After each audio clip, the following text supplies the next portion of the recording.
Bismillahirrahmanirrahim. Alhamdulillah Rabbil Alamin. Wa bihi nasta'in ala umurid dunya waddin. Salat wassalamu ala ashrafil anbiya wal mursalin.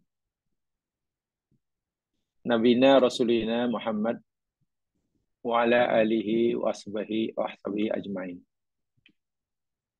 Amma ba'd.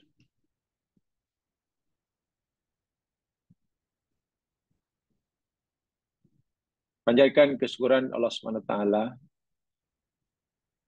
karena masih diberi kesempatan untuk menyambung siri kajian kita tentang At-Tijan Mustam'ah, 7 mahkota. Dan hari ini kita akan pelajari mahkota yang kelima,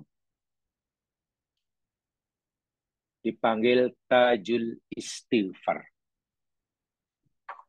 Mahkota istighfar.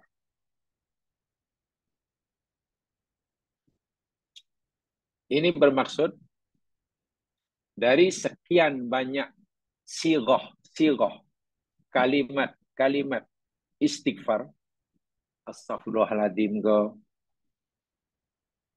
Allahumma gfirli ke, Rabbi gfirli ke, atau sajalah. Maka istighfar inilah yang menjadi mahkotanya. Artinya, istighfar yang kita akan pelajari ini, ibu segala istighfar. Sebab itu seelok-eloknya, jika kita istighfar, memohon ampun bagi dosa-dosa kita kepada Allah, kita baca istighfar yang ini. Fadilatnya sangat besar. Dan kita telah maklumi sama dalam kajian-kajian kita yang dahulu. Berdasarkan hadis sahih riwayat Imam Al-Bukhari. Jadi mari kita baca dahulu hadisnya, istighfarnya. Tolong diikuti sebelum kita kaji apa rahsia yang ada dalam kalimat istighfar ini, sehingga ia dikatakan sebagai mahkota istighfar. Baik, lihat di dalam notanya sudah ada. Kita baca dahulu sama-sama. Allahumma anta rabbi. La ilaha illa anta. Khalaqtani. Wa ana abduka. Wa ana ala ahdika. Wa wa'dika mastata'tu. A'udzu bika min syarri ma sana'tu. Abu'u laka bi ni'matika 'alayya wa abu'u laka bi dhanbi faghfirli fa innahu la yaghfirud dzunuba illa anta. Itu istighfar dan disebut sayyidul istighfar, tajul istighfar. Nabi bersabda, idza qala hina yumsi, ini dalam satu matannya, dalam salah satu matannya Nabi bersabda, idza qala hina yumsi, apabila seseorang hamba mengucapkan istighfar yang seperti itu, ketika ia berada waktu petang, mana membacanya waktu petang, awal malam, famata, lalu ajalnya tiba malam hari itu, dia meninggal malam itu juga, dakhalal jannah, dia masuk surga. Au kana min ahlil jannah, atau dia termasuk ahli surga. Wa idza qala hina yusbihu,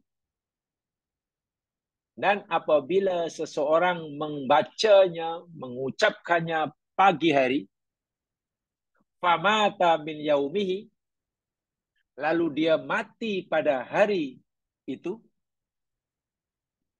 mitlahu, serupa dengannya. Maknanya, ia termasuk ahli surga.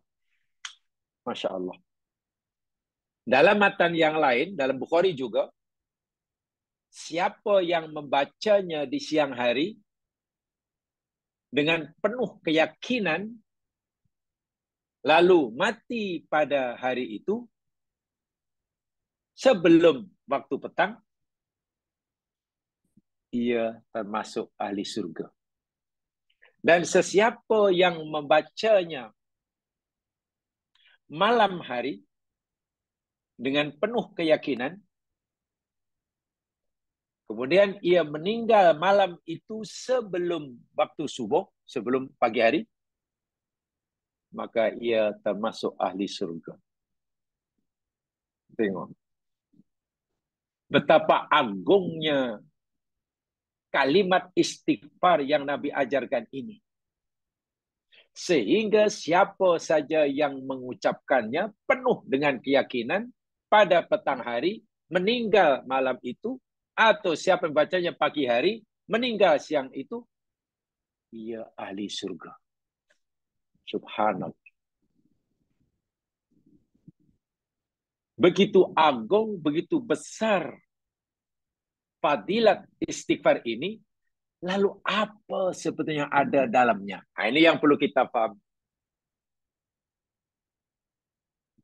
Bila Allah memberikan balasan sebesar itu, yakni dijamin menjadi ahli surga, tentulah Sayyidul Istighfar mengandungi beberapa pengajaran, mengandungi beberapa asas dan dasar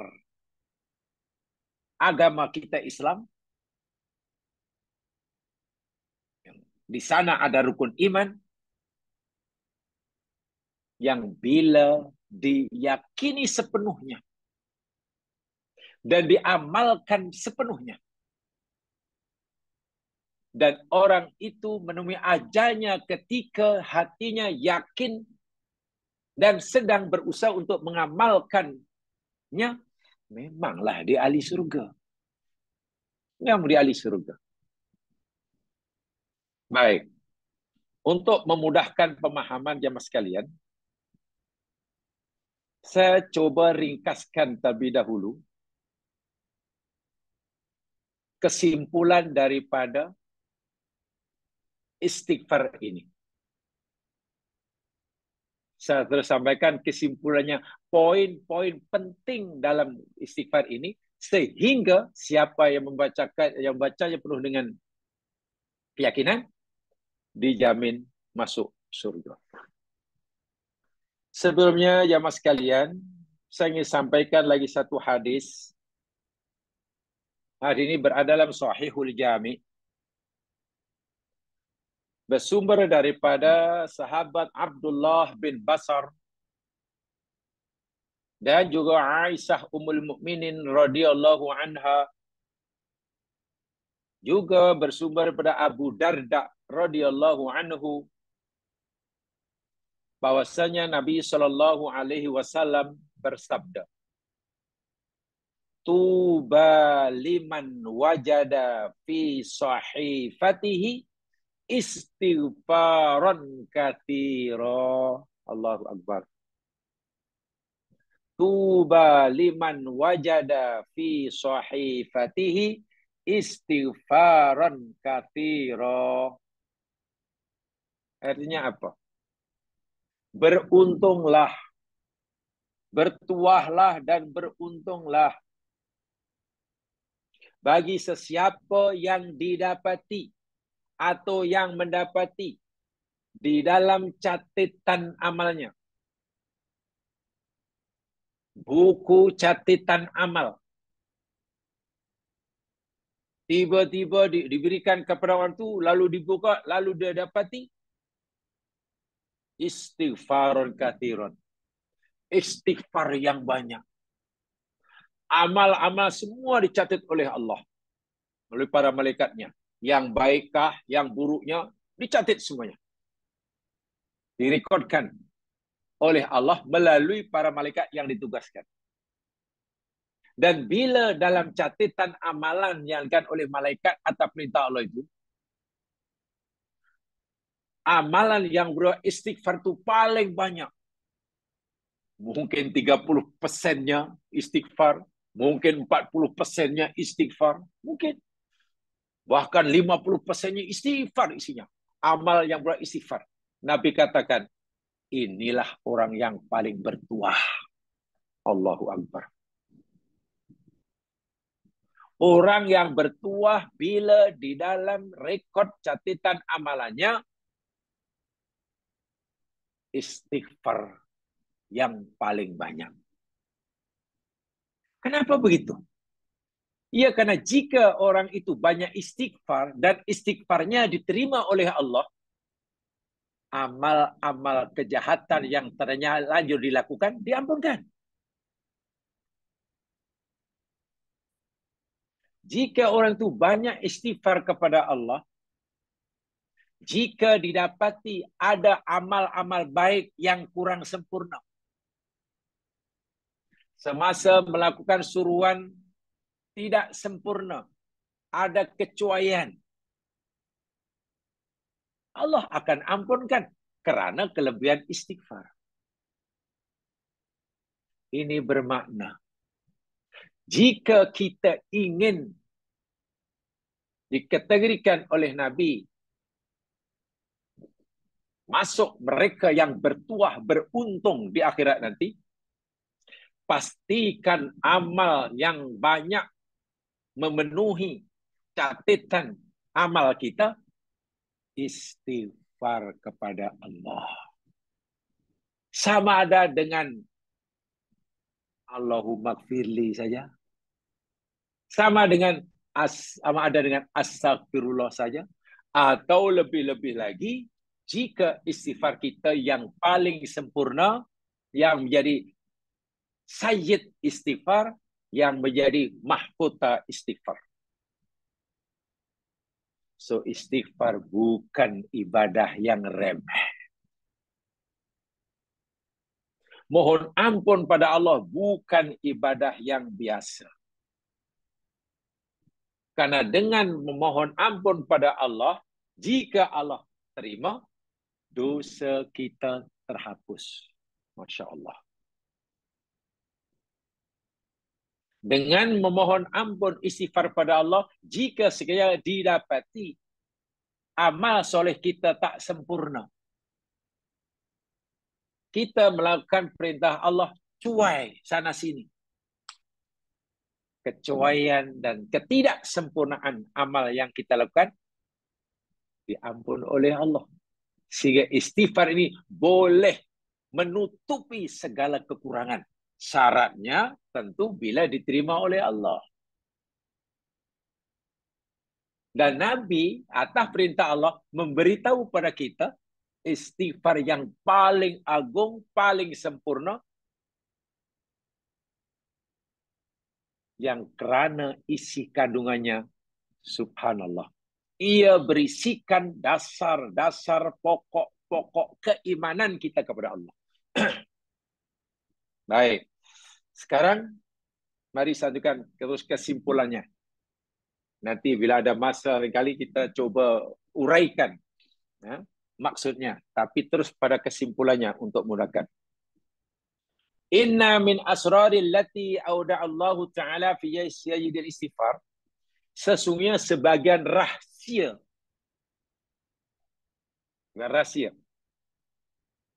yang Allah simpan, yang Allah letakkan di dalam kalimah sayyidul istighfar. Yang pertama, al-iqraru bil uluhiyah. Yang pertama, sayyidul istighfar yakni pengakuan kita terhadap uluhiyah Allah. Hak uluhiyah. Hak uluhiyah Allah tu maknanya hak Allah untuk disembah. Satu-satunya Tuhan yang berhak disembah hanya Dia. La ilaha illallah.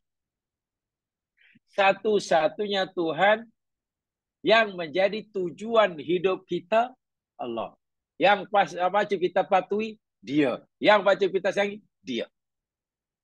Pengakuan terhadap uluhiyah Allah, ini dasar keimanan yang sangat-sangat kuat. Kalau dalam kalimatnya disebut kalimah syahadah. La ilaha illallah. Itulah uluhiyah. Kita menyaksikan, berikrar, menyaksikan uluhiyah Allah. Uluhiyah yakni hak Allah untuk disembah.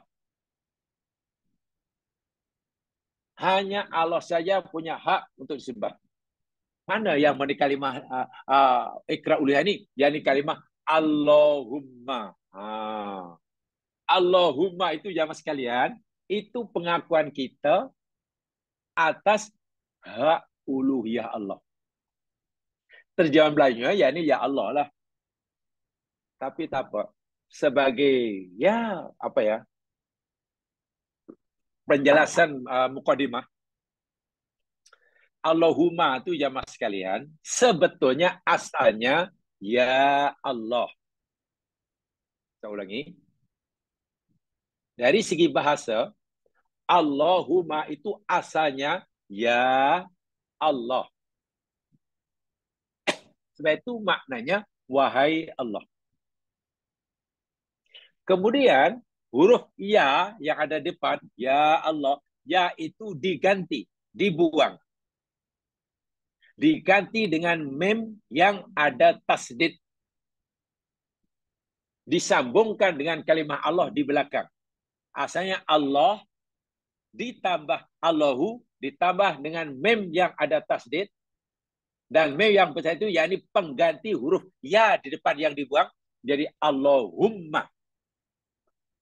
Dan ini khusus bagi kalimah Allah. Selain kalimah Allah tidak boleh ditukar seperti ini. Katalah ya Musa dalam Quran. Tak boleh ya dibuang diganti dengan mem yang petani di belakang jadi musamma. Tak boleh. Ya Muhammad. Tak boleh ditukar ya buang jadi Muhammadumma. Tak boleh. Ya Adam. Tak boleh ya dibuang menjadi Adamumma. Tak boleh. Yang boleh ya itu dibuang bila disambungkan dengan kalimah Allah. Ya Allah, ya boleh buang, ya ditukar dengan mem yang bertasdid, sambung di belakang menjadi Allahumma. Ini khususiah kalimah Allah. Terjemahannya wahai Allah. Jadi yang kita panggil Allah sifat atau hak uluhiyahnya. Sehingga kalau ini dari makna, kalau kita panggil Allahumma, dalam doa kita panggil Allahumma, maknanya apa? Kita memanggil Allah, satu zat yang berhak disembah, dengan 99 namanya sekaligus. Bayangkan. Jadi kalau kita katalah nak panggil Allah dengan 99 nama, panjang kan? Ya Allah, Ya Rahman, Ya Rahim, Ya Hakim, Ya Alim, Ya Sami, Ya Basir. 99 panjang. Lama. Itu pun kalau hafal. Nah, untuk diringkaskan, mudah. Kita tidak perlu panggil Ya Rahman, Ya Rahim. Kita hanya perlu panggil Allah, ya-nya buang, tukar jadi mem tasdid di belakang. Allahumma. Jadi Allahumma itu kalau diartikan, dijelaskan, maknanya panjang. Karena Allahumma maknanya ya Allah, ya Rahman, ya Rahim, ya Ghafur sampai 99, maknanya sama dengan Allahumma. Masya Allah. Itu sebabnya saya selalu mengingatkan diri saya sendiri. Kalau kita nak berdoa pada Allah SWT, jangan sekalian. Nak guna bahasa apapun, bahasa Arab lah. Selain bahasa Arab lah, bahasa Melayu pun boleh. Bahasa Hokkien pun boleh. Bahasa Tamil pun boleh, bahasa Inggris boleh, bahasa Jerman boleh, bahasa apa pun boleh. Boleh. Tapi ketika kita panggil Allah, jangan tukar Allahumma ni, jangan tukar. Tetap Allahumma baru sebut selepasnya dalam bahasa apapun. Jangan tukar dia, ya Tuhan. Jangan. Oh my Lord, oh my God. Jangan. Maknanya nanti lari. Kalau oh my God, apa itu maksudnya ya Allah? Tak. Sebab God di situ belum tentu Allah. Orang lain pun menganggap God itu bukan Allah. Oh my Lord, belum tentu Lord itu bisa Allah. Allahumma jangan dialih bahasakan. Kalau kita nak berdoa dalam bahasa apapun. Karena Allahumma ni sebetulnya kalimat Arab yang tidak mampu kita menterjemahkannya dalam bahasa apapun. Kenapa? Karena dalam kalimat Allahumma yang asalnya ya Allah, ya dibuang, lalu Allah ya diletakkan tukar mim tadi belakang, memberi maksud kita panggil Allah dengan 99 nama sekali. Sebab itu doa ini sangat-sangat istimewa.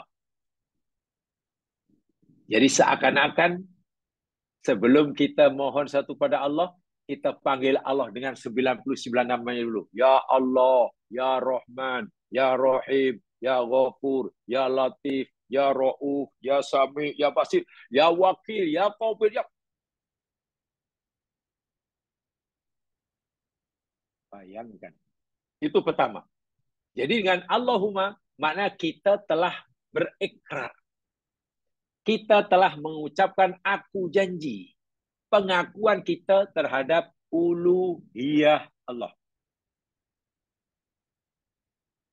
Ikrar kita bahawa Allah sajalah yang punya hak uluhiyah.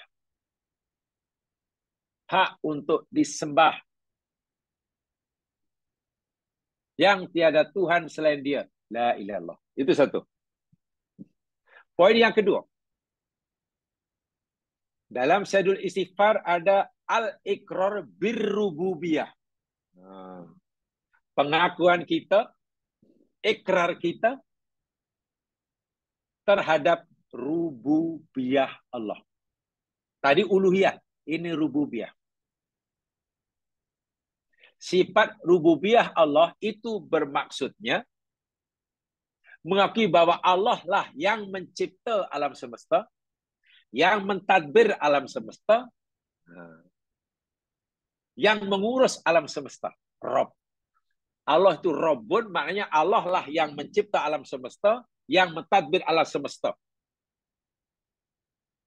Yang menggerakkan yang diam, yang mendiamkan yang gerak, yang menghidupkan yang mati, yang menyembuhkan bila sakit, dan seterusnya.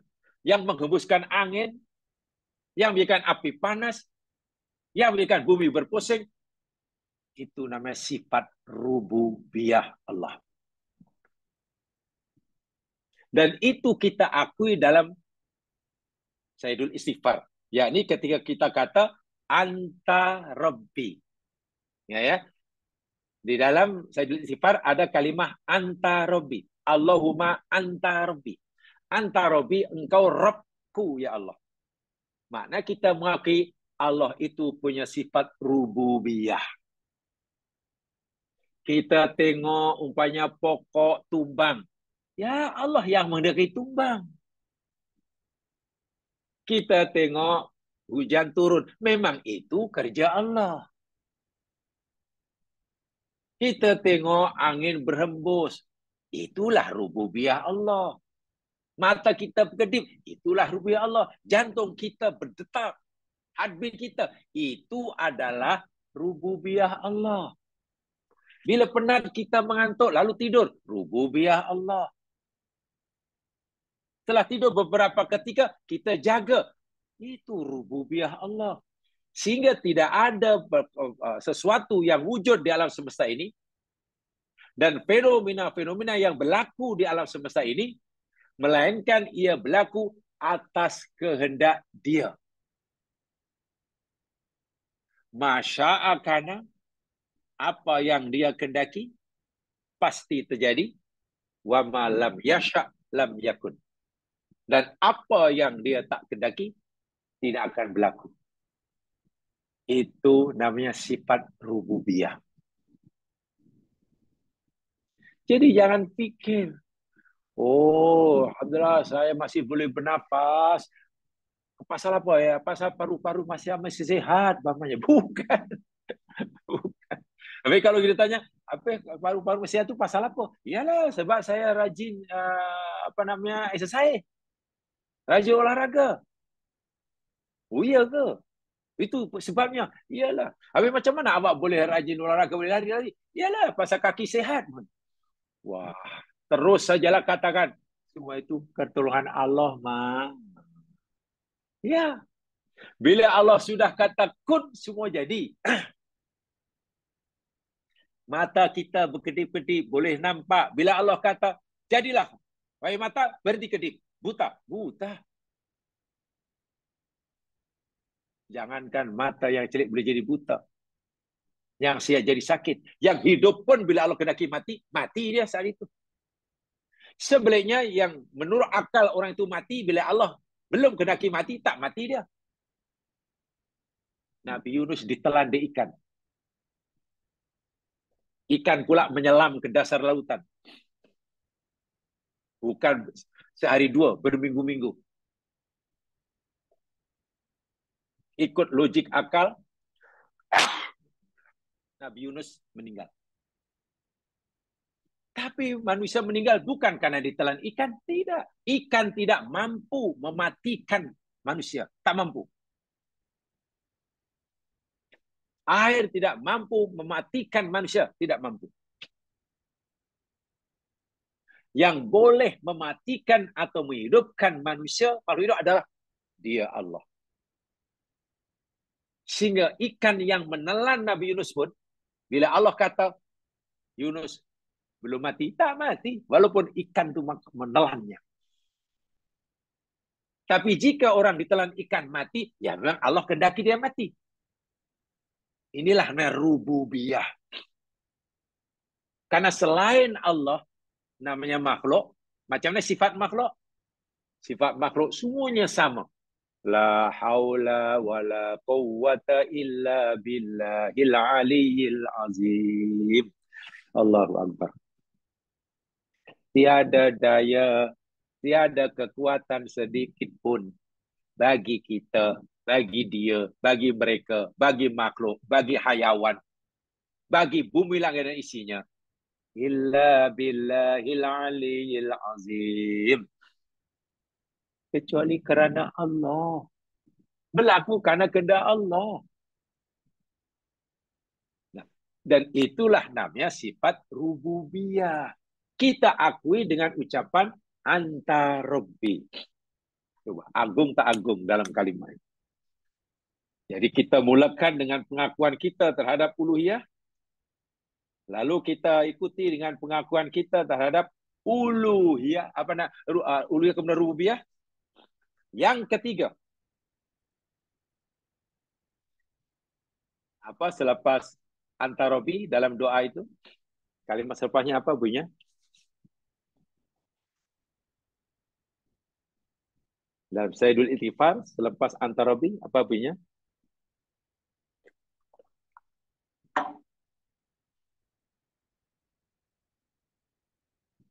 La ilaha illa anta. Betul ya? Tolong jamaah bagi tanda. Itu nomor 3. Nomor 1, Allahumma. Itu pengakuan terhadap uluhiyah Allah. Nomor 2, anta rabbi. Itu pengakuan kita terhadap rububiyah Allah. Yang ketiga, la ilaha illa anta. Itu adalah al-iqrar bitauhidil mutlak. Itu adalah pengakuan kita terhadap keesaan Allah yang maha mutlak. Allahu Akbar. Dengan mengucapkan la ilaha illa anta, makna kita mengakui keesaan Allah yang mutlak tanpa syarat. Qul huwallahu ahad, Allahus samad, lam yalid walam yulad, walam yakul lahu kufuwan ahad. Kita mengakui keesaan Allah, esa dalam segala-galanya. Okeylah, orang ada ilmu tauhid, ada pengajaran esa dalam zatnya, esa dalam sifatnya, esa dalam perbuatannya. Dan Allah tidak berkongsi dalam kekuasaan. Allah tidak berkongsi dalam kehendak. Allah tidak berkongsi dalam perbuatannya. Semuanya adalah milik Allah dan Allah tidak ada sekutu. Itu namanya pengakuan kita terhadap keesaan Allah yang mutlak. Sehingga orang yang mengucapkan la ilaha anta tidak boleh lagi ada keyakinan meyakini bahwa selain Allah. Tak boleh. Kalaulah tidak ada dia, saya pasti dah mati. Mana boleh kata macam tu? Mana boleh. Kalaulah hari itu saya tidak sempat bergayut pada tayar lori, pasti mati, masih lemas, nasib baik. Lalu terima kasihnya kepada tayar lori. Diciumnya itu lori. Allahu Akbar. Nasib baik waktu kita babas adalah melanggar pokok kereta, terjun, masuk gaung, terbakar. Saya pula tercebak keluar, tersangkut kat pokok. Nasib baiklah ada pokok. Pokok tolong saya. Mana ada pokok tolong kita? Lalu meyakini keselamatan dirinya daripada mati, aksiden. Masuk gaung, dikata pasal pokok. La ilaha illallah Rasulullah. Kita sudah kata la ilaha illa anta. Kita sudah kata anta Rabbi. Kenapa masih yakin itu? Pertama, yakinlah bahawa yang menolong kita adalah Allah. Allah lah yang menghadapi kita semasa aksiden, tersangkut di pokok. Karena pokok itu ciptaan Allah dan bukan kehendak pokok. Maka syukurnya kepada Allah. Itu yang pertama sekali kita yakinkan. Baru kalau kita nak cari asbabnya, sila. Oh, Masya Allah, terima kasih ya Allah. Betul kami. Tapi engkau menolong kami ya Allah, rupa-rupanya berdasarkan sunnahmu. Yakni melalui asbab pokok. Kau letakkan pokok di sini, engkau jatuhkan hambamu ke atas pokok ini. Ya tak apa, itu sunatullahnya. Tapi ingat, sunatullah tidak akan berkesan tanpa kehendak Allah. Api panas karena kehendak Allah. Bukan semata-mata api itu sendiri. Begitulah maksudnya. Racun bila mas tertelan dalam, atau kita telan racun, sakit, bahkan boleh mati. Bukan karena racunnya, tapi karena kehendak Allah. Karena jika Allah menghendaki, racun itu tidak memberi kesan madarat apa-apa. Contohnya Nabi pernah makan tertelan racun. Makan makanan yang diracun oleh Yahudi yang ingin membunuh Nabi. Nabi tak tahu itu beracun. Nabi tidak. Jangankan meninggal. Jangankan mati. Sakit pun tidak. Ya, karena Allah tidak menghendaki. Racun itu sendiri lemah. Tidak punya kemampuan untuk memberikan apa-apa kesan madarat tanpa izin Allah. Jadi jangan ini ya. Kadang-kadang orang salah cakap. Alhamdulillah, kalaulah bukan karena kehendak Allah dan kehendak engkau, aku tidak akan di sini. Tak boleh, cakap macam tak boleh. Kalau bukan karena kehendak Allah lah dan kehendak kamu, aku tak ada di sini. Kenapa mesti cakap begitu? Tidak cukupkah Allah berkuasa menghendaki kita di sini dengan kehendaknya semata? Kenapa kita mesti kaitkan dan kehendak kamu? Jika Allah menghendaki dan jika engkau menghendaki, ya kita akan berjaya. Kenapa mesti cakap begitu? Jangan sekutukan Allah. Seakan-akan bila Allah menghendaki, belum akan berlaku tanpa kehendak kita. Uish, itu syirik jamaah sekalian. Itu syirik itu. Ya Allah macam mana nanti? InsyaAllah jika Allah kehendaki dan aku pun berkehendak, insyaAllah kita berjaya lah. Uish, syirik ucapan itu. Nah ini yang ketiga ya. Yakni mengakui keesaan Allah secara mutlak. Dengan ucapan La ilaha illa anta. Yang keempat. Poin keempat.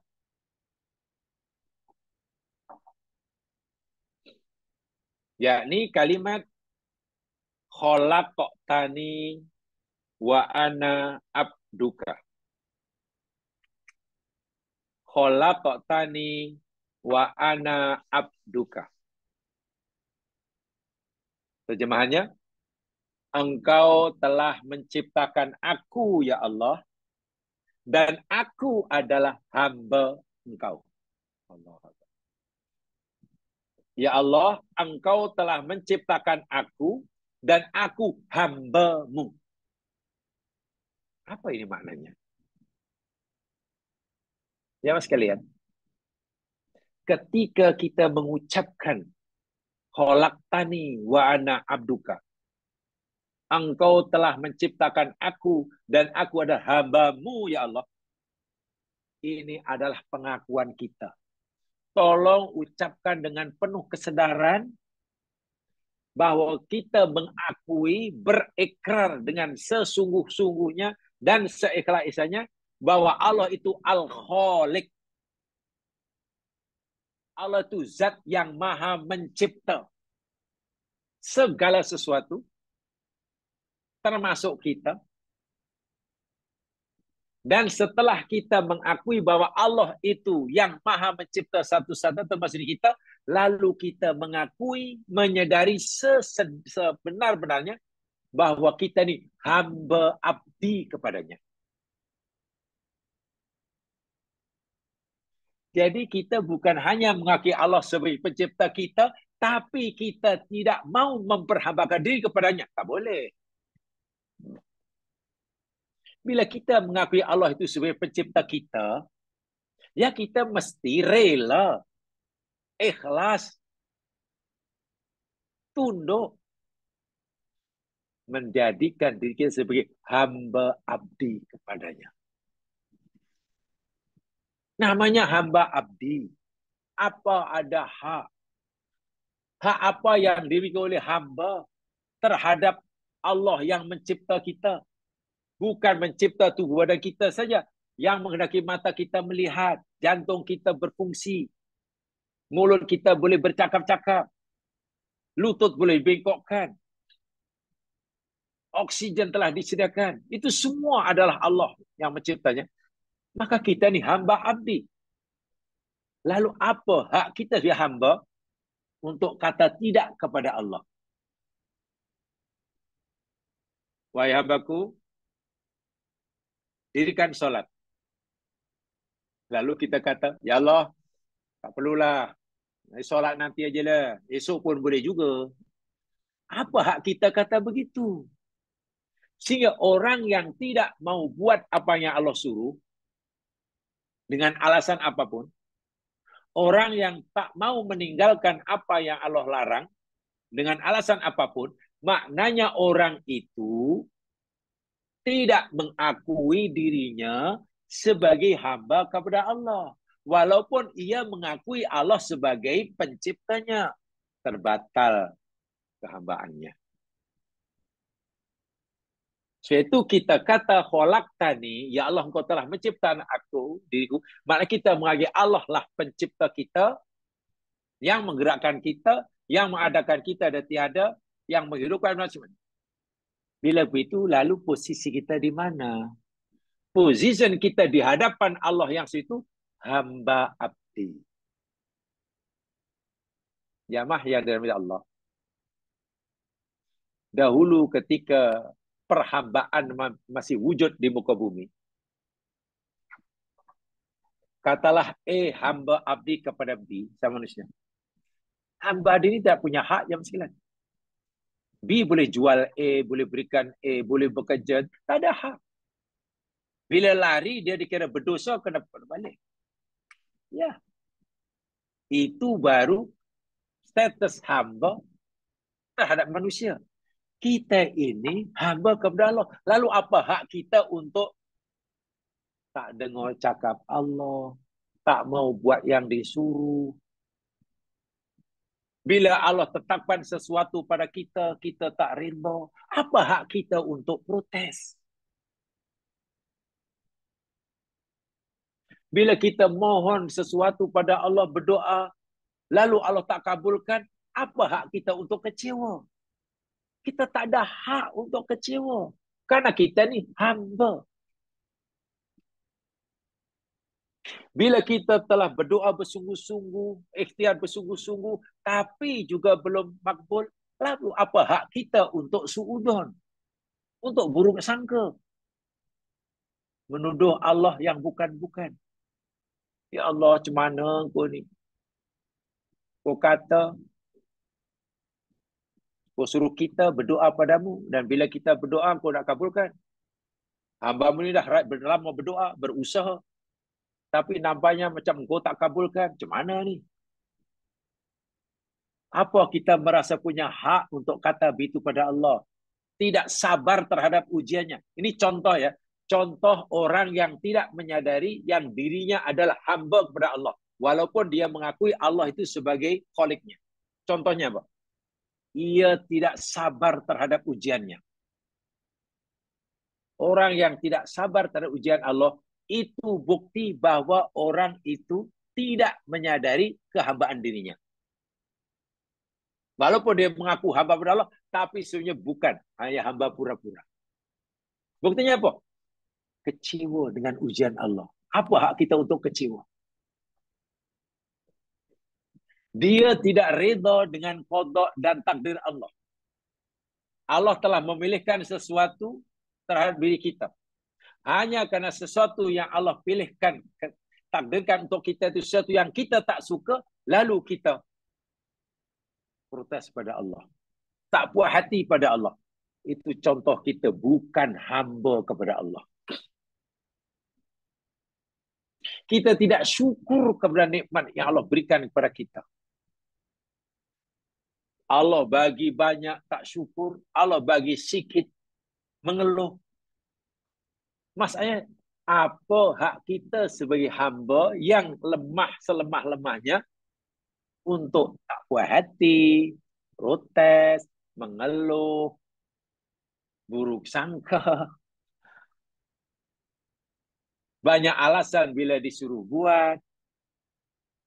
Banyak alasan bila dilarang melakukan perbuatan.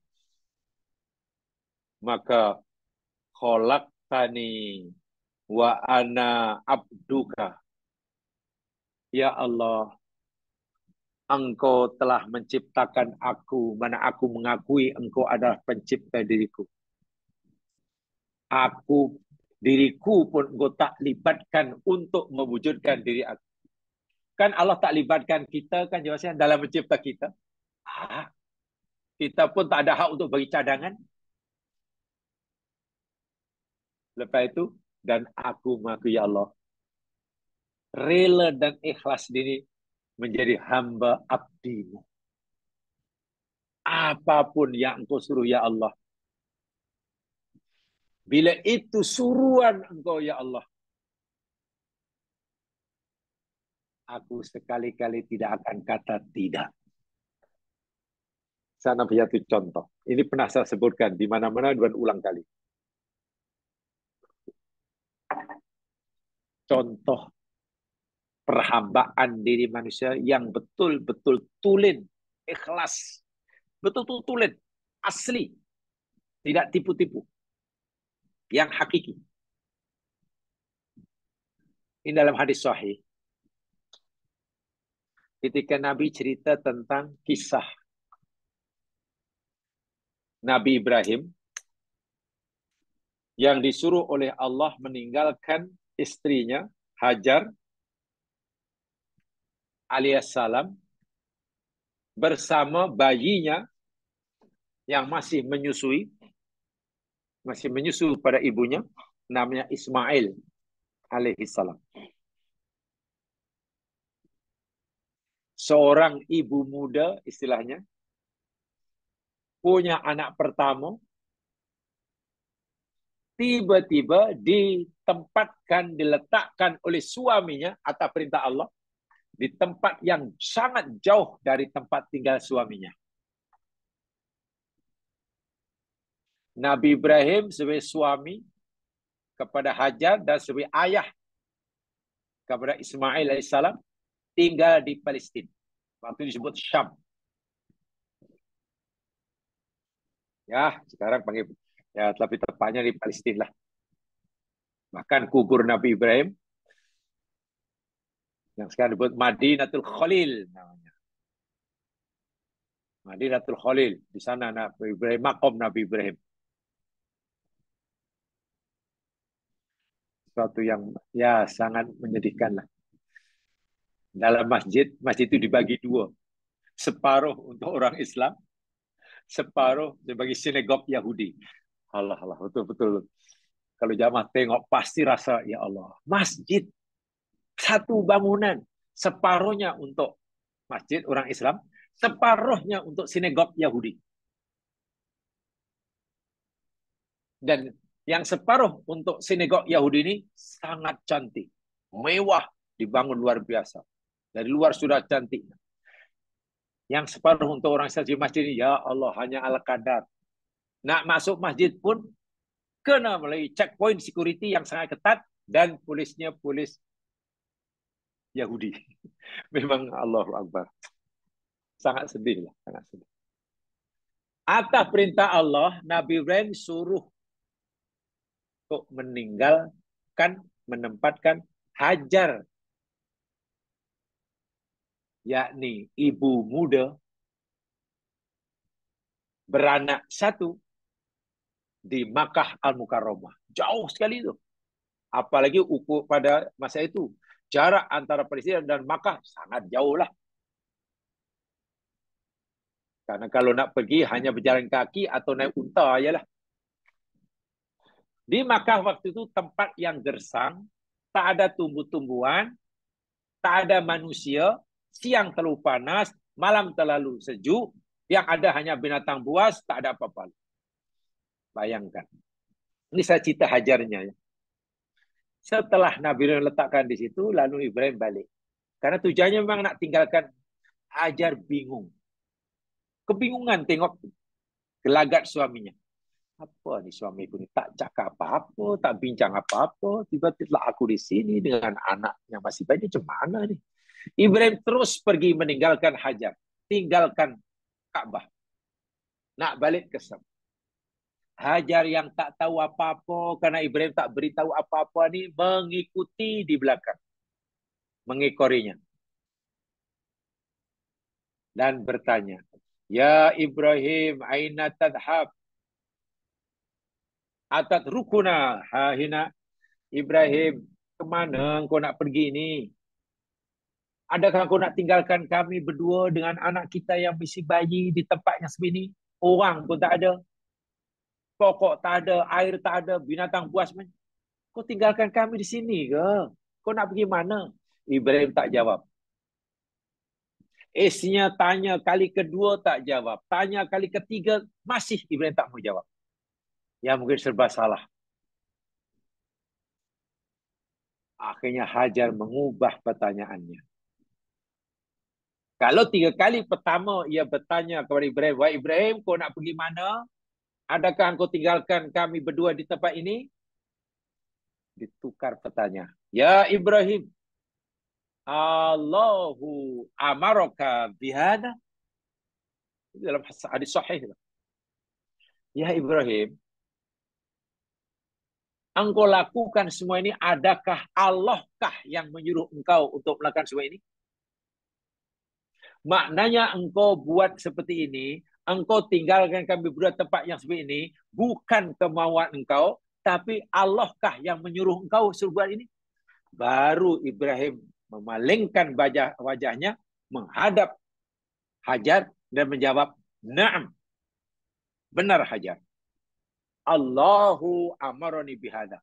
Allah lah yang menyuruh aku melakukan ini semua.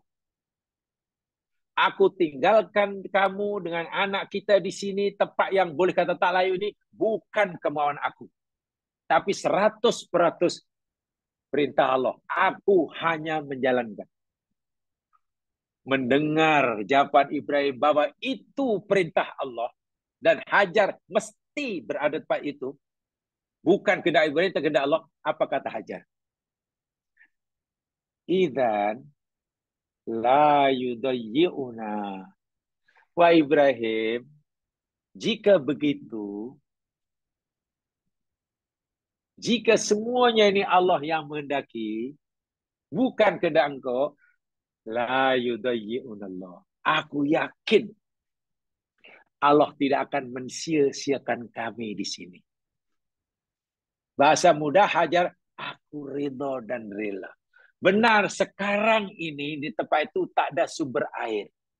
Tapi aku yakin karena Allah yang menempatkan aku di sini, Allah tidak akan mensia-siakan kami, Allah tidak akan membiarkan kami mati kehausan. Bukankah air itu Allah yang memiliki? Aku yakin aku tidak akan mati di bahang, di rimau, binatang buas di padang pasir. Kenapa? Karena aku di sini Allah yang menempatkannya. Sedangkan semua binatang buas itu Allah yang menguasainya. Aku yakin di tempat ini aku tidak akan mati kebeluran. Walaupun kawasan ini tanah yang tandus. Tak ada tumbuh-tumbuhan. Aku yakin Allah tidak akan biarkan aku mati kelaparan. Kan Allah yang memiliki bumi. Allah yang menghidupkan tumbuh-tumbuhan. Allah mematikannya. Jadi kenapa aku mesti khawatir? Hajar benar-benar ketika beritahu oleh Ibrahim bahwa Allah yang menyuruh, dia kata, kalau begitu Ibrahim, lega hatiku, ridho jiwaku, karena aku yakin maka keadaannya seperti apapun, binatangnya sebuas manapun, malamnya sejuk manapun, tanahnya sekering apapun, tak ada air, tak ada tumbuh-tumbuhan sebatang pun. Tapi karena ini qada dan qadar Allah. Kata Allah, aku yakin Allah tidak mensia-siakan diriku. Benar-benar Hajar waktu telah berjaya menempatkan, mendudukkan, memposisikan dirinya sebagai hamba Allah yang sebenar-benar hamba. Itu contoh hamba itu macam itulah. Dia tak kata kenapa aku, kenapa bukan orang lain. Kalau ia pun ya Allah, kenapa di tempat ini? Kenapa di tempat yang dah ada uang? Tak ada. Dia tak akan bertanya pada Allah. Merasa tidak punya hak untuk tanya pada Allah. Kenapa di sini bukan di sana? Itu hamba. Merasa tidak punya hak sama sekali untuk protes, untuk mempertanyakan pasal apa Allah buat seperti. Dan tengok kesannya. Adakah Hajar mati kelaparan? Tidak. Adakah Nabi Ismail yang masih bayi dan Hajar sebagai ibunya, ibu muda, mati kehausan? Tidak. Mati kesejukan malam hari, kepada siang hari? Juga tidak. Mereka berdua kekasih Allah, hidup besar. Kemudian akhirnya Makkah menjadi daya tarikan orang-orang luar Makkah untuk datang situ karena kemudahan asas dah ada. Apa itu? Air. Dipancarkannya Zam-Zam. Bahwa tempat itu sudah menjadi daya tarikan untuk orang bermustautin. Kan air itu adalah kehidupan. Bila ada air, mana semua nanti akan beres. Boleh tanam pokok, boleh hidup, boleh macam. Akhirnya Makkah coba Jamal lihat sekarang. Zam-Zam usaha Hajar. Sofa Marwah tempat Hajar seorang diri cari air. Tengok sekarang. Bagaimana meriahnya, bagaimana megahnya. bangunan pencakar langit. Ih, kagum kita. Itu semua hasil kesan daripada kehambaan manusia bernama Hajar, ibu muda, punya anak pertama yang menjadi hidup seperti itu. Berkat kehambaannya yang sejati, Hajar dapat perlindungan daripada Allah. Tempat di mana Hajar terukai. Ibaratnya Hajar yang peneruka itu yang berbuka. Sekarang jadi apa? Makkah. Luar biasa. Saya tidak tahu, tapi kita boleh bayangkan bagaimana agak-agaknya jika Nabi Ibrahim, Hajar istrinya, Nabi Ismail putranya, katakanlah tiba-tiba Allah izinkan hidup walaupun hanya sehari, lalu pergi ke Makkah, tempat ribuan tahun dahulu dia membuka utara Makkah, seperti sekarang, musim haji jutaan orang, dan itu berkat usaha mereka. Satu di antara itu adalah kesan daripada kehambaan Hajar, Ismail, dan Ibrahim. Ibrahim hamba yang betul karena buat apa yang Allah suruh, walaupun disuruh meninggalkan istri anak, samina wa ta'na. Hajar walaupun ditinggal oleh Nabi Ibrahim karena itu Allah suruh, samina wa ta'na. Nabi Ismail yang masih bayi belum mengerti apa-apa ketika ayahnya beritahu padanya, ayah anakku, ayah disuruh Allah untuk sembelih engkau lah nak. Apa pendapat nak? Kata Ismail, ayah laksanakan sajalah apa yang Allah suruh. Jangan lawan ayah, jangan tak nak ya. Insya Allah anakmu sabar. Tengok. 3 manusia pertama ini, keluarga kecil ini. Ibrahim sebagai orang tua, sebagai ayah, suami. Hajar sebagai ibu, seorang istri. Ismail sebagai anak. Benar-benar contoh manusia yang telah membuktikan kehambaannya. Benar-benar seorang hamba yang telah membuktikan ucapannya, inna solati wa nusuki wa mahyaya wa mamati lillahi rabbil alamin. 3 contoh manusia yang benar-benar telah membuktikan dalam perbuatan nyata ucapan yang sekarang kita baca, iyyaka na'bud wa iyyaka nasta'in. Contoh 3 manusia jadi contoh yang telah berjaya membuktikan kalimat khalaqtani wa ana abduka. Coba kalau orang sudah seperti itu ya mas kalian. Mengakui uluhiyah Allah, Allahumma. Mengakui rububiyah Allah, anta rabbi. Mengakui keesaan Allah yang mutlak, la ilaha illa anta. Mengakui Allah satunya zat yang menciptakan segala yang mewujud, sekaligus mengakui kehambaan dirinya tanpa syarat. Katakanlah, bila seseorang sudah seperti itu hatinya, yakin sepenuhnya, kemudian mati dan keadaan seperti itu, ya patutlah di akhirat tempatnya surga. Inilah yang dimaksudkan hadis ini. Tempatnya surga. Bagaimana mungkin orang yang akan dibakar dalam neraka, dalam hatinya ada pengakuan terhadap uluhiyah Allah. Dalam hatinya ada pengakuan rububiyah Allah. Dalam hatinya ada tauhid mutlak. Dalam hatinya ada tersemat sifat kehambaan yang hakiki. Paham ya? Itu yang keempat. Poin yang kelima. Rahsia yang ada dalam Sayyidul Istighfar. Sambungan daripada khalaqtani wa ana abduka, yakni wa ana ala ahdika wa wa'dika mastata'tu. Wa ana ala ahdika wa wa'dika mastata'tu. Dan aku, terjemahannya di situ sudah ada, Dan aku, ya Allah, akan menepati perjanjianmu dan janjimu sesuai dengan kemampuanku. Yang kelima, poin yang kelima ini, kita berikrar. Al-ikraru bil khudu'i tam wal wafa'il mutlak dalam bahasa Arab. Poin yang kelima ini, kita menyatakan ikrar bahwa kita akan menundukkan diri kita dengan sempurna dan akan melaksanakan mereka janji kita juga dengan sempurna. Kita mengakui yang kita akan menundukkan diri kita kepada Allah dan akan melaksanakan janji kita dengan sempurna. Allahu Akbar.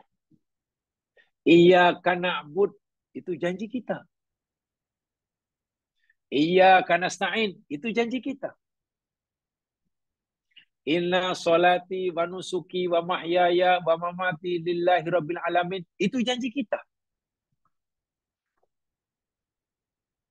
Asyhadu alla ilaha illallah wa asyhadu anna Muhammadar Rasul, itu janji kita pada Allah. Dan janji-janji itu kita berikrar di hadapan Allah. Ya Allah, hamba-Mu berikrar, ya Allah,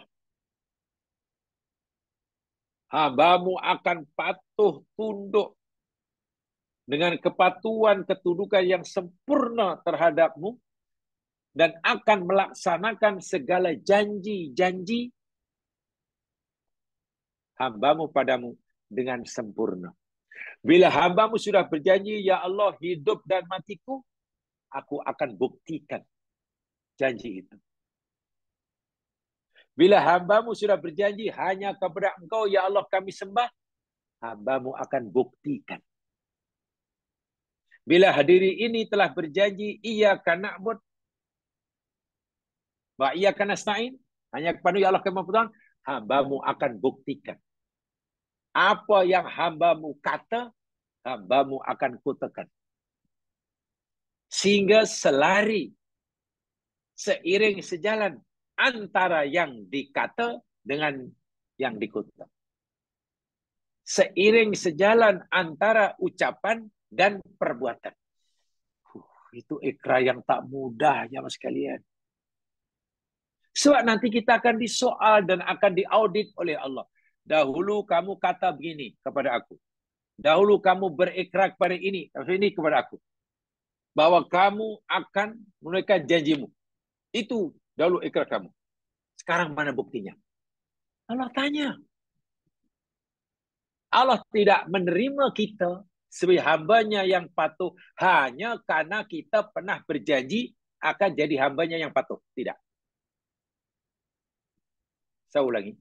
Allah tidak akan menerima kita sebagai hambanya yang patuh hanya kerana kita pernah berjanji yang kita akan jadi hamba yang patuh.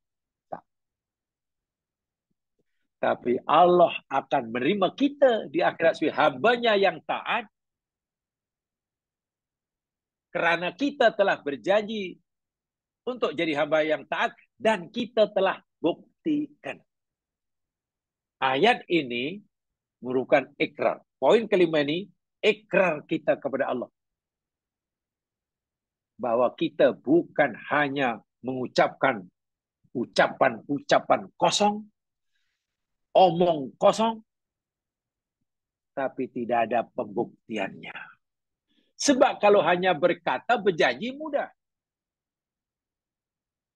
Tapi kita dituntut pelaksanaannya. Apalagi janji kita kepada Allah.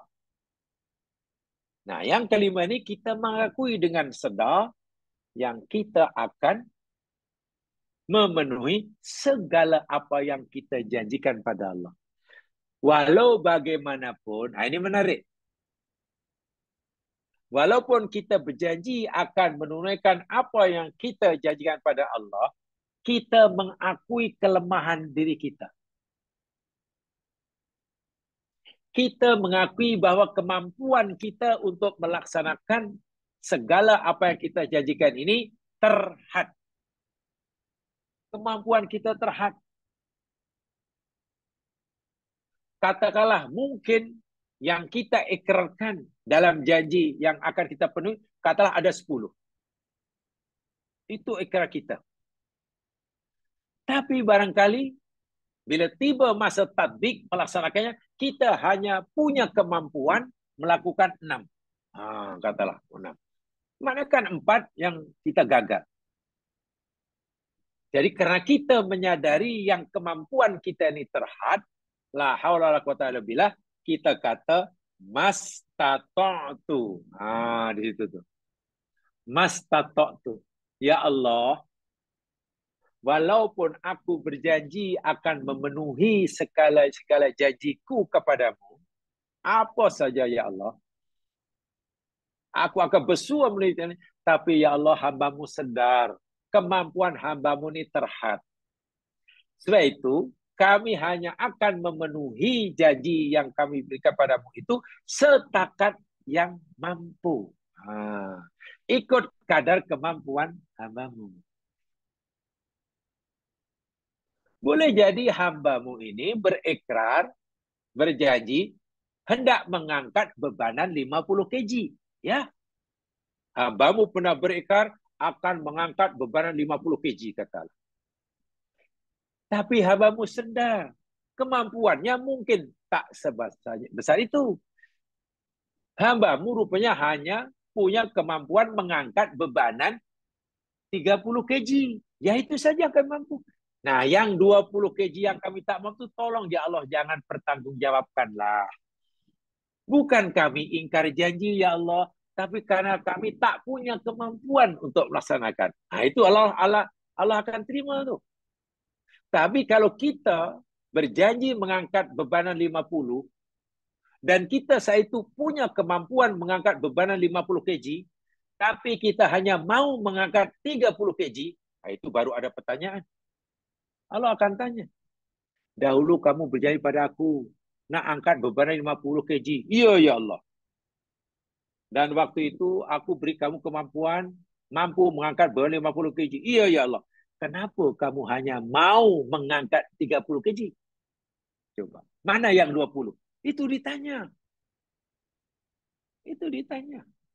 Sebab itu kita, agar kita tak ditanya bila nanti apa yang kita janjikan, yang kita lakukan itu tidak sama betul seperti yang kita janjikan, karena kita hanya boleh buat setakat yang mampu, kita kata mastata'tu.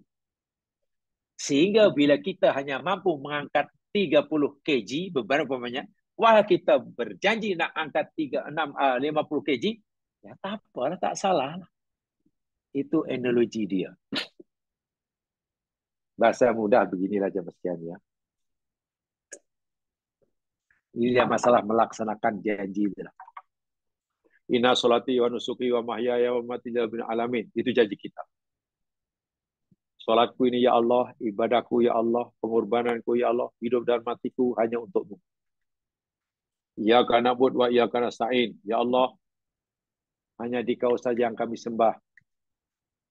Dan hanya pada di Kau saja ya Allah, kami mohon pertolongan. Itu janji kita. Dan nanti Allah akan pertanggungjawabkan adakah kita telah melaksanakannya atau belum. Yang ditanyakan oleh Allah yakni sekadar mengikuti kemampuan kita. Bila kita tak mampu buat kerana tak ada kemampuan buat, tak buat karena kemampuan kita tak ada, tak apa. Jangan sampai kita sebenarnya ada kemampuan untuk buat, sebenarnya kita janjikan, tapi kita tak mau buat. Itu soal tu. Analogi mudah beginilah jemaah sekalian. Manusia ini jemaah sekalian, oleh Allah diberi kemampuan untuk menunaikan janji pada Allah ini tidak sama. Katalah Allah perintah kita untuk bersedekah umpamanya. Dan kita semua samina wa ta'na. Tapi kemampuan bersedekah kan tidak sama. Antara orang miskin dan orang kaya. Tak sama. Antara orang sehat dan orang sakit, kemampuan beribadah tak sama. Betul tidak sama. Antara orang muda dengan orang yang dah berumur tidak sama. Jadi kalau boleh saya ibaratkan, dari aspek kemampuan melaksanakan perintah Allah dan meninggalkan Allah ini, ibarat manusia ini macam mentul tu lah, mentul apa api itu, macam bulb ni, lampu. Kilang lampu itu buat lampu macam-macam dia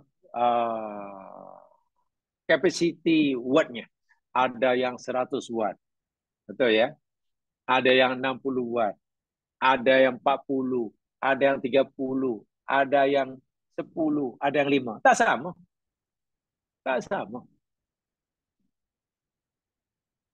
Kalau ada lampu 100 watt dan menyala 60 watt, dia 100 watt kemampuan untuk menyala 100 watt. Tapi ia hanya menyala 60 watt. Mana masih ada baki kemampuannya 40 kan. Terang tuh 60. Yang ini pula ibarat lampu tadi, mentol lampu tadi 5 watt. Kilang buat 5 watt aja. Dan lampu 5 watt itu menyala 5 watt. 5 watt menyala 5 watt. Yang 100 menyala 60.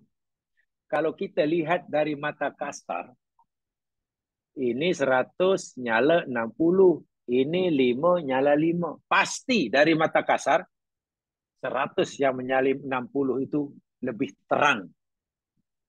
Ya, pasti lebih terang sinar dia. Cahayanya lebih terang daripada yang 5 nyala 5. Oh, hebat tu. Terang tu. 160. Ini 5 kecil je. Malap. Tapi dari segi penilaian, dari segi penilaian prestasi, 5 watt itu markahnya 100.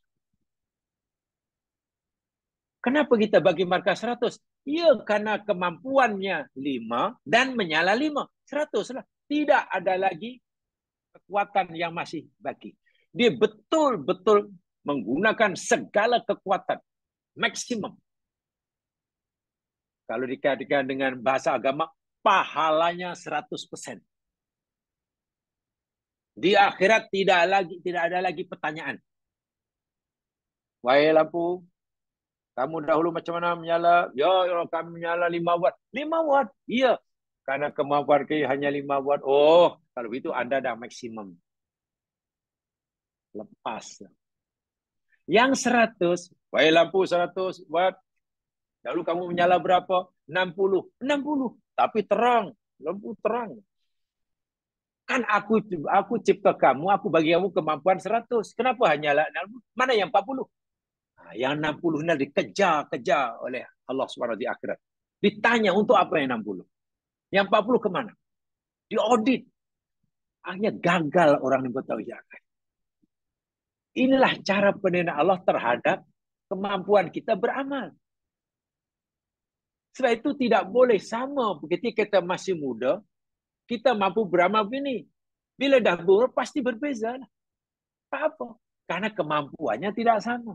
Orang kaya tidak sama pasti ibadah dan beramal dengan orang miskin. Orang yang banyak masa tak boleh sama dengan orang yang tak cukup masa. Dan Allah yang menilai. Sebenarnya hambaku ini telah menggunakan kemampuannya secara maksimum atau mungkin masih ada baginya. Ini yang perlu kita fikirkan. Sebab itu kita mengaku kepada Allah, ya Allah, hambamu berjanji akan taat setia menepati janji hamba kepadamu semampunya. Ikut kadar kemampuan hambamu ini. Kita kenapa cakap itu? Ya, karena jika nanti kita tak mampu melakukan sepenuhnya, karena kita tak ada kemampuan untuk melakukannya, kita tak ada pertanggungjawaban. Sebab itu jamaah sekalian, 3 ini penting ya. Dalam hidup ini, dalam perkara ini, ada 3 perkara yang berkira. Bila kita nak beramal. Pertama, ada tak kemampuan untuk beramal? Oh, kemampuan ada. Kemampuan ada. Contohnya katalah bersedekah lah. Tolong orang yang susah. Allah kata anfiku, anfiku. Kenapa ikan sedekah? Karena sedekah itu ibadah yang nanti paling dikesali. Nah, paling dikesali oleh orang yang nak mati. Orang nak meninggal itu memohon pada Allah agar umurnya ditambahkan, agar ajalnya ditangguhkan. Mereka minta itu karena ingin bersedekah. Jadi contohnya perintah sedekah. Allah suruh kita bersedekah. Pertanyaannya, ada tak kemampuan yang Allah berikan pada kita untuk bersedekah? Kata, oh ada. Kita mampu bersedekah. Satu. Ada tak peluang untuk bersedekah? Oh, peluang. Oh, peluang ada. Peluang ada. Itu di sana ada. Dah dua dah. Yang ketiga, ada tak kemauan bersedekah? Kalau tiga-tiga ini ada jamaah, kita berjaya melakukan perintah sedekah. Tapi kalau hilang satu, ya pasti kita gagal. Contoh, kemauan, keinginan untuk bersedekah ada. Peluang bersedekah ada. Tapi kemampuan bersedekah tidak ada. Apa? Kita tak berdosa. Keinginan untuk bersedekah ada. Peluang bersedekah ada. Tapi tak ada kemampuan. Karena kita sendiri pun, jangankan bersedekah. Kita pun berak terima sedekah. Apa? Tak dosa. Tidak dosa. Keinginan untuk bersedekah ada? Ada. Kemauan ada. Kemampuan bersedekah ada? Ada. Kemampuan ada. Peluang untuk bersedekah ada? Tidak ada. Nah, peluang tak ada pula umpamanya. Keinginan ada. Kemampuan ada tapi peluang bersedekah tak ada. Macam mana boleh peluang tak ada? Ya, kerana dia tersesat di tengah hutan. Dia kaya raya. Bawa duit satu beg. Keinginan bersedekah ada, kemampuan bersedekah ada, tapi peluang bersedekah tak ada kerana dia tersesat di tengah hutan. Nak siapa pada siapa, takkan duit nak bagi rimau. Tak apa, bila tak sedekah, tak dosa. Tapi bila peluang bersedekah ada, kemampuan bersedekah pun ada, tapi dia tak ada keinginan untuk sedekah. Tak ada kemauan bersedekah. Ini yang disoal oleh Allah Subhanahu Wa Taala. Yang ditanya di sini, kenapa kamu dahulu tidak bersedekah ketika aku suruh kamu bersedekah? Adakah tidak ada peluang? Ada ya Allah, peluang itu ada. Waktu itu kamu mampu ke tak? Mampu ya Allah, aku bagi hamba kemampuan. Tapi kenapa kamu tak? Kami tak mau. Inilah. Bila kita tidak ada kemauan, sedangkan kemampuan ada, peluang ada, ini yang disoal oleh Allah. Dan pertanyaan penjawab di Allah akhirat sangat berat. Yang lepas jadi, jika kita walaupun ada peluang, ada keinginan, tapi tak ada kemampuan. Itu tak apa. Sebab itu kita kata, ya Allah, aku akan menepati janjiku kepadamu, mastata'tu. Hanya ikut kadar kemampuanku. Bila aku mampu hanya buat macam ini, ya, yang lebih yang kami tak mampu itu, tolong jangan pertanggungjawabkan pada kami. Itu luar biasa pengakuan seperti itu. Pertama, kita menyadari kelemahan diri kita tidak menyombongkan diri kita betul-betul sedar-sedarnya, kita ni la haula wala quwata illa billah.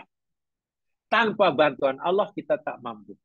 Walaupun kita berjanji nak melaksanakan segala janji kita, tapi kita sedar sungguh kemampuan yang ada terhad. Sebab itu kita kata, mas tata'tu. Mas tata'tu. Ya sekalian, itu ana ala ahdika wa wa'dika mas tata'tu. Tengok, baru sampai situ pun sudah ada 5 dasar dalam agama Islam. Dengan menyebut Allahumma, kita mengakui uluhiyah Allah. Dengan menyebut anta Rabbi, kita mengakui rububiyah Allah. Kita menyebut la ilaha illa anta, mengakui keesaan Allah secara mutlak. Kita mengucapkan khalaqtani wa ana abduka, mengakui Allah itu khalik, pencipta segala-galanya, dan mengakui kehambaan diri kita di hadapannya. Menyebut ana Allah wawak dika mastato tu, kita berikrar akan memenuhi segala apa yang kita janjikan pada Allah, tapi hanya sekedar yang mampu. Ini belum minta ampun ya. Ini mukadimah minta ampun. Ingat, yang kita pelajari ini istighfar. Sebelum kita, ya Allah ampunilah dosaku, kita kena buat seperti ini dahulu dalam hati. Mengakui ini, mengakui itu. Sebab itu bagaimana hebatnya istighfar. Dan saya ulangi, jika orang tu mati malam itu, selepas petang yang membaca, dan faham akan maknanya seperti itu, dan dia terus berusaha untuk melakukannya, memanglah jaminan surga itu memang betul. Sebab itu kena dipahami maknanya. Insya Allah kita akan terus pelajari dan dalami kadar yang mampu tentang surah istighfar ini. Sehingga ucapan istighfar kita ini bukan hanya di mulut, tapi benar-benar tersemat di dalam hati kita masing-masing. Poin-poin terpenting di dalamnya betul-betul dapat kita hayati bersama. Nyawa sekalian, nampaknya malam hari ini saya cukup itu saja penjelasan saya tentang Sayyidul Istighfar. Bila kesempatan, insya Allah kita akan sambung dengan izin Allah SWT. Yang benar daripada Allah jua, yang silap kelemahan saya sendiri. Mudah-mudahan Allah Subhanahu wa taala sentiasa membimbing kita ke jalan yang lebih baik. Mari kita dengan baca tasbih kifarah dan surah wal asr. Subhanakallahumma wa bihamdika asyhadu an la ilaha illa anta astaghfiruka wa atubu ilaik. A'udzu billahi minasyaitonir rajim. Wal asr. Innal insana lafi khusr illa alladhina amanu wa amilus solihat wa tawasaw bil haqq wa tawasaw bis sabr. Assalamualaikum warahmatullahi wabarakatuh. Waalaikumsalam warahmatullahi wabarakatuh.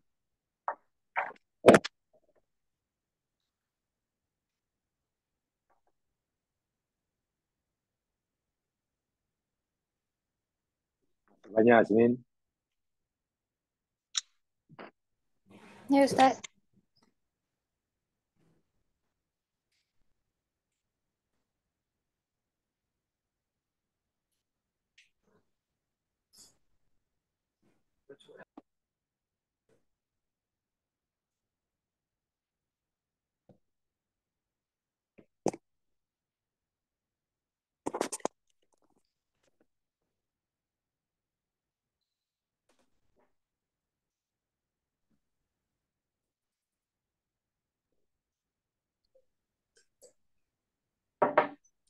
Selamat malam semua.